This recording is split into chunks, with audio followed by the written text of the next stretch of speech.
টাইমিত চাই থকা প্ৰতিগৰাকী দৰ্শকক স্বাগতম জনাই ষ্টুডিঅ'ত মই শৰৎ গায়ন। আমি বাংলাদেশীৰ হাতত মৃত্যুবৰণ কৰিবলৈ অসমত জন্মগ্ৰহণ কৰা নাই। আমি খিলঞ্জীয়া অসমীয়া, আমি বাংলাদেশ হাতত মৃত্যুবৰণ নকৰো। আক্ৰমণ কৰিলে প্ৰত্যাক্ৰমণ হ'বই। মানক যদি চেতিয়াৰ এই ভয়ংকৰ ঘটনাৰ পিছত এতিয়া জাঙুৰ খাই উঠিছে শৃংখল চলিহাই। শৃংখল চলিহাই মন্তব্য কৰা দেখিবলৈ পোৱা গৈছে। শৃংখল চলিহাই কৈছে যে আমি অসমৰ খিলঞ্জীয়া হয়, আমি বাংলাদেশীৰ হাতত মৃত্যুবৰণ কৰিবলৈ আমি এই অসমত জন্মগ্ৰহণ কৰা নাই। কোনে বাংলাদেশী অবৈধ বাংলাদেশীক শিৱসাগৰৰ পৰা উচ্ছেদ কৰাত বাধা দিয়ে আমিও চাই ল'ম, এই কথা মন্তব্য কৰিছে শৃংখল চলিহা। এতিয়া সম্পূৰ্ণৰূপে গৰজি উঠিছে শৃংখল চলিহা। আমি জনাবলৈ চেষ্টা কৰিছো সমগ্ৰ খবৰ। খিলঞ্জীয়া যুৱকক আক্ৰমণ কৰা ঘটনা সহ্য কৰা নহ'ব। আক্ৰমণ কৰিলে প্ৰত্যাক্ৰমণ হ'বই। আৰু এতিয়া মানক জ্যোতি চেতিয়াৰ ঘটনাৰ পিছত এতিয়া শৃংখল চলিহা এক প্ৰকাৰ হুংকাৰ প্ৰদান কৰিছে। এটা বাংলাদেশীক কৰা হ'ব উচ্ছেদ, প্ৰতিটো বাংলাদেশীক উচ্ছেদ কৰা হ'ব উজনিৰ পৰা, বাংলাদেশী উচ্ছেদ কৰা হ'ব। শিৱসাগৰৰ বিধায়কে ৰক্ষা কৰিব নোৱাৰিব বুলি কৈছে। চিন্তামণিগড়ৰ পৰা চলিব বৃহৎ উচ্ছেদ অভিযান। সমান্তৰালকৈ শিৱসাগৰৰ বিধায়ককো এই সন্দৰ্ভত দোষাৰোপ কৰা দেখিবলৈ পোৱা গৈছে। আৰু অবৈধ বাংলাদেশীৰ বিৰুদ্ধে এতিয়া গৰজি উঠিছে শৃংখল চলিহা। আমি জনাইছো এই মুহূৰ্তৰ এই খবৰ আমি জনাবলৈ চেষ্টা কৰিছো। মানক যদি চেতিয়াৰ ঘটনাৰ পিছত এতিয়া শৃংখল চলিহাৰ বৃহৎ হুংকাৰ। আৰু শিৱসাগৰৰ বিধায়কেও এইবাৰ ৰক্ষা কৰিব নোৱাৰিব অবৈধ বাংলাদেশী। শিৱসাগৰৰ বিধায়কৰ নাম সাঙুৰ খোৱা দেখিবলৈ পোৱা গৈছে। যিহেতু সমগ্ৰ শিৱসাগৰৰ বৰ্তমান এই যে মানক জ্যোতি চেতিয়াৰ যি ঘটনা, সেই ঘটনাক লৈ উত্তপ্ত পৰিস্থিতিৰ সৃষ্টি হৈ আছে।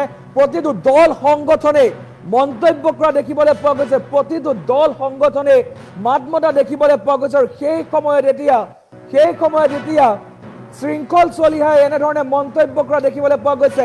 এটাকৈ অবৈধ বাংলাদেশী বিচাৰি উচ্ছেদ কৰা হ'ব বুলি মন্তব্য কৰা দেখিবলৈ পোৱা গৈছে।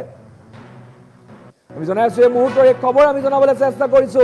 অবৈধ বাংলাদেশীৰ বিৰুদ্ধে এতিয়া জাঙুৰ খাই উঠিছে শৃংখল চলিহা। শৃংখল চলিহাই অবৈধ বাংলাদেশীক এটাকৈ বিচাৰি অভিযান চলাম বুলি কৈছে। উচ্ছেদ কৰা হ'ব, অভিযান চলিব চিন্তামণিগড়ৰ পৰা, শিৱসাগৰৰ চিন্তামণিগড়ৰ পৰা এটাকৈ অবৈধ বাংলাদেশীক বিচাৰি অভিযান চলাম বুলি কৈছে। কোনো মন্ত্ৰী বিধায়কেও বাধা দিব নোৱাৰিব বুলি কৈছে। কোনো মন্ত্ৰী বিধায়কে অবৈধ বাংলাদেশীক ৰক্ষণাবেক্ষণ দিব নোৱাৰিব বুলি মন্তব্য কৰা দেখিবলৈ পোৱা গৈছে। আৰু বৰ্তমান এই যি মানক জ্যোতি চেতিয়াৰ যি ঘটনা, সেই ঘটনাৰ সন্দৰ্ভত বৰ্তমান আটক কৰিছে 5 গৰাকী লোকক আটক কৰা হৈছে। যদিও এতিয়ালৈকে বহু কেইগৰাকী পলাতক, সেই পলাতক কেইগৰাকীক ইতিমধ্যে আটক কৰিবলৈ আহ্বান জনাইছে। সমান্তৰালকৈ আজিৰ দিনটোত ফৰেন্সিকৰ দল তাত উপস্থিত হৈছে। ফৰেন্সিকৰ দল তাত উপস্থিত হৈ সকলো পৰীক্ষা নিৰীক্ষা চলোৱা দেখিবলৈ পোৱা গৈছে। ফৰেন্সিকৰ এই দলটি তাত যিহেতু মুখ্যমন্ত্ৰী ডক্টৰ হিমন্ত বিশ্ব শৰ্মাই কালিৰ দিনটো মন্তব্য কৰিছিলে যে ফৰেন্সিকৰ দল পঠিওৱা হ'ব, SIT গঠন কৰা হ'ব। আৰু আজিৰ দিনটোত তাত ফৰেন্সিকৰ দল তাত উপস্থিত হৈছে। সকলো দুৰ্ঘটনাস্থলী বা দুৰ্ঘটনা সংঘটিত সেই বাইকখন সকলোখিনি তন্নকৈ পৰীক্ষা কৰিছে। কিন্তু তাৰ মাজতে শৃংখল চলিহাৰ এই হুংকাৰে কিন্তু এক প্ৰকাৰ এতিয়া সামাজিক মাধ্যমত চৰ্চা লাভ কৰা দেখিবলৈ পোৱা গৈছে। বাতৰি শিৰোনাম দখল কৰা দেখিবলৈ পোৱা গৈছে। আৰু অবৈধ বাংলাদেশীৰ বিৰুদ্ধে এতিয়া গৰজি উঠা দেখিবলৈ পোৱা গৈছে শৃংখল চলিহাই কৈছে এটাকৈ বাংলাদেশী বিচাৰি আক্ৰমণ, এটাকৈ বাংলাদেশী বিচাৰি উচ্ছেদ কৰা হ'ব। আৰু যদি আক্ৰমণ হয় তেতিয়াহ'লে প্ৰত্যাক্ৰমণ কৰা হ'ব বুলি মন্তব্য কৰি দেখিবলৈ পোৱা গৈছে।